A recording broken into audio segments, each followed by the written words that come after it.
Shalom. Vamos entrar no Shabá daqui a pouco, no fim do dia. Agora tá amanhecendo o dia, tem muita coisa para fazer hoje, em nome de Jesus, na nossa missão aqui no Brasil. Glórias ao Senhor. E eu tô fugindo do sol aqui, por isso que eu vou passar a vir mais cedo. Bom, mas eu tava pensando aqui, numas coisas que estão acontecendo aqui no Brasil, porque o local que você tá é aonde Deus quer que você esteja e você tem que prestar atenção no que está acontecendo ali.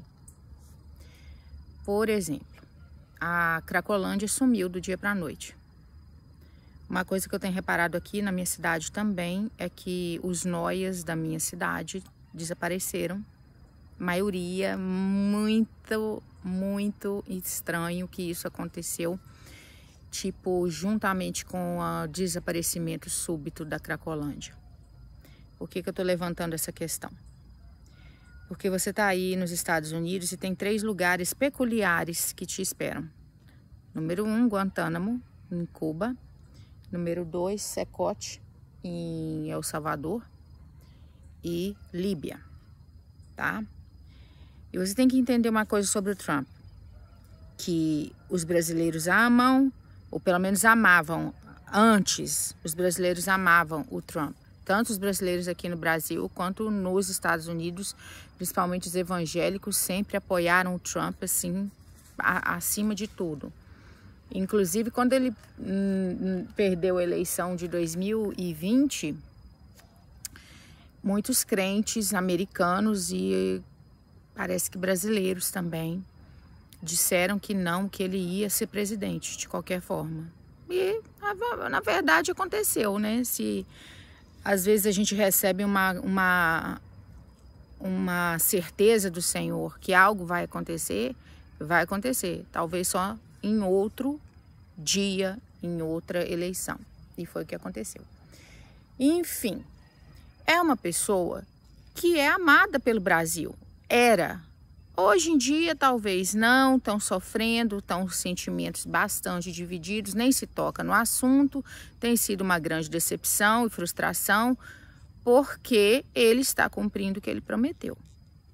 E eu quero que você entenda isso. Por que eu estou trazendo Cracolândia, os noias da minha cidade, Guantánamo, Líbia e El Salvador, tudo na mesma conversa, para você abrir seu olho. Você abrir seu olho. Você tem que ter paz no coração e saber a hora de sair de um lugar para o outro. Na Bíblia, na história de Isaac, existiu um rei que chamava Abimeleque. E muitas vezes o Isaac furava poços, brotava água, ia lá o Abimeleque e entulhava os poços. Isso aconteceu várias vezes. Mas os servos do Abimeleque também davam problema com os servos de Isaac. Então a vida, ela é cheia de poços, de investimentos pessoais, de projetos que você começa fazendo de tudo para dar certo. A água brota, chega a frutificar. Mas vem um espírito de Abimeleque e entulha aquele poço. Pode ser um casamento, pode ser sua família, pode ser um trabalho que você começa a dar certo e depois não vai dar certo mais, porque não depende só de você, depende de outras pessoas. E essas outras pessoas entram um espírito de Abimeleque nelas e elas entulham o seu poço. Esse é um ponto que eu quero te falar nesse quase Shabá. Para você meditar no seu descanso aí, quando sua semana terminar. Meditar sobre isso, falar com Deus de verdade. Quanto tempo você vai ficar relutando até que algo horrível aconteça com você para você sair desse país, tá? Eu sou uma pessoa que eu gosto de paz. Aonde não tem paz, eu já fico incomodada. Eu já acho que não é ali para eu ficar, porque não é uma coisa que depende de mim, depende de outras pessoas também. O eu estar ali, eu prosperar ali, tá? Outro ponto que eu quero levantar é sobre essa autodeportação, aonde ele está oferecendo $1.000 para você voltar. Uma coisa que eu reparei nos Estados Unidos, o tempo que eu morei lá, eu ainda quero voltar, gente, eu ainda quero voltar, de verdade. A vida não é ruim nos Estados Unidos. Quando o poço entulha, não dá, mas quando dá, dá. Quando dá, é legal. Vamos pensar aqui. Eu pensava assim, os hispanos, o pessoal hispano, uma coisa que eu observei quando eu morava lá, eles são muito mais bem informados, uma comunidade mais assim, perspicaz, tá? Incrível que pareça. Que a gente que é brasileiro, a gente acha que a gente é assim, o melhor de tudo, né? Não se compara com o hispano. A gente tem isso. Do mesmo jeito que português olha pra gente e acha que a gente não tem cultura, que a gente não é da Europa e tarará. E muitas coisas estão certas. Mas isso não vem ao caso. O que eu observei, uma notícia, que o primeiro avião com essas pessoas que se autodeportaram pelo aplicativo e receberam $1.000, receberam um avião e tal, foram super bem tratados. Não teve passar fome, teve hotel, teve comida, teve transporte, teve o pagamento dos $1.000 e tudo mais. Essas pessoas são da Colômbia e, se eu não me engano, de Nicarágua ou Honduras. Então, os povos hispanos são os primeiros que tiveram a iniciativa de aceitar a proposta. Você vai dizer para mim, Adriane, como que eu vou aceitar $1.000 e ir embora sim sem lutar? Sem lutar não, sem espernear, né? Que isso não é luta. Isso não é luta, isso é teimosia, isso é rebeldia. Tem alguém mais poderoso que você, o dono dessa terra, os responsáveis por essa terra, entendeu? Que você está insistindo em quebrar a lei. Isso não vai dar bom. Isso não vai dar bom. E você vai dizer, mas eu tenho muita coisa aqui, $1.000 é insignificante para mim. Bom, você é um sortudo. Você é um sortudo. Porque para mim, como eu falei em outro vídeo, o movimento político e econômico dos Estados Unidos é desfavorável para mim desde 2017, ok? E eu vejo muita gente, vi com os meus próprios olhos e passei na minha pele como experiência pessoal. Gente sem casa, sem teto, americano, aos montes.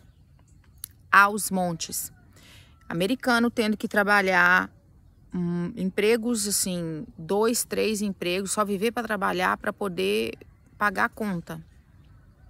Então, assim, não venha me dizer que a sua vida na América tá maravilhosa. Tem um bocado de gente dormindo em carro. Imigrantes ilegais, americanos também. Homeless. Isso é uma realidade. Onde eu pagava um aluguel de $450 em 1996, um apartamento daquele não sai por menos de $1.900. Você faz um cálculo aí, é 500% de aumento em aluguéis. E eu não estou falando de comida e de outras coisas que você precisa na América para viver. Gasolina, seguro de carro, etc. Então, não me diga que a sua vida está maravilhosa financeiramente, que $1.000 não vai fazer diferença na sua vida, porque vai. Vai sim, vai sim. Então, é um conselho que eu te deixo aqui nessa sexta-feira, na véspera do Shabá, para você aceitar, entendeu? Enquanto essa proposta está aberta.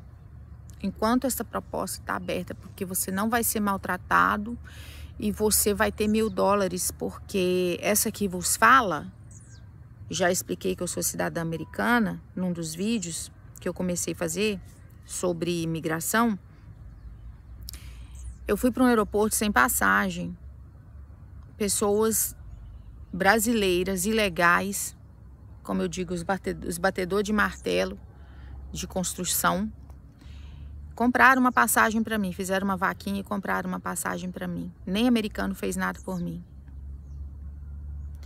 E eu tinha 200 dólares cash na minha mão. É assim que eu cheguei no Brasil. Quebrada por dentro, quebrada por fora.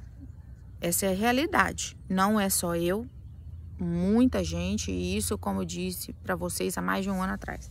Então, essa questão de não vou aceitar $1.000, não é interessante para mim, balela. Balela para você, que você quer ficar aí nessa escravidão, sendo que nem pagar suas contas está conseguindo mais. Tá? Então, haja com inteligência.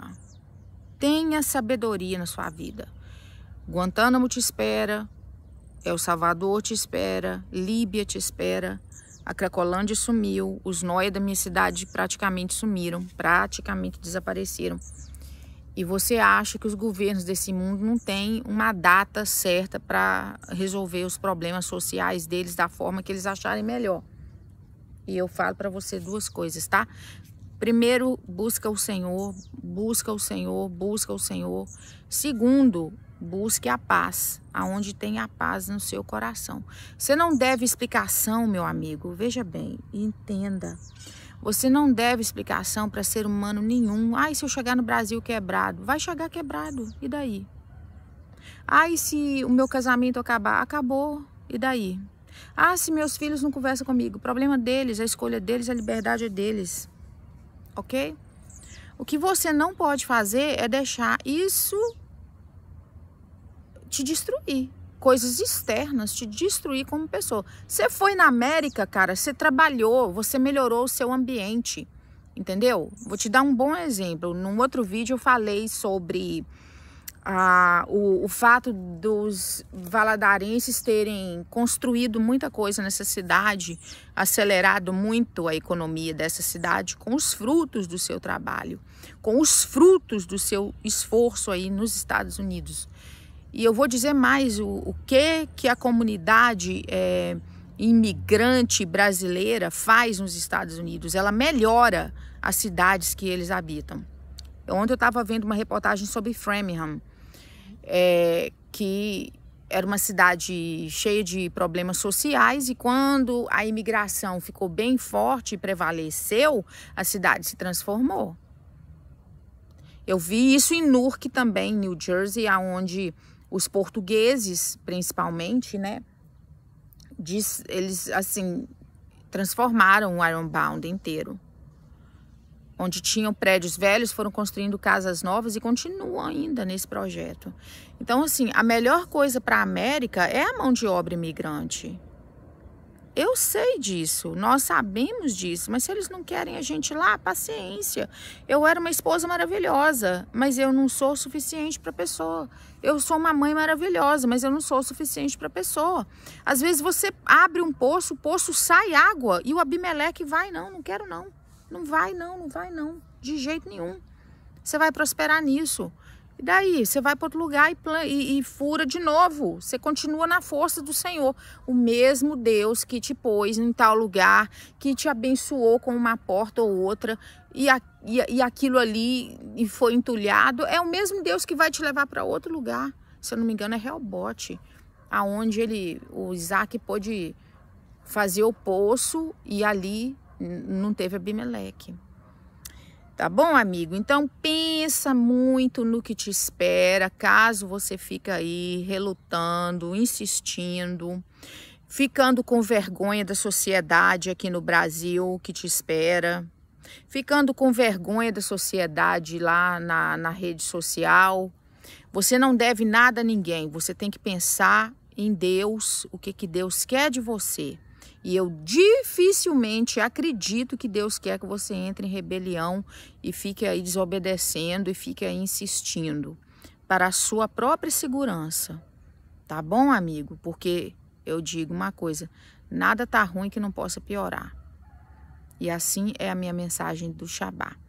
Maravilhosa, porque na tristeza tem sabedoria. Melhor do que a alegria falsa. Shalom. Shabá Shalom.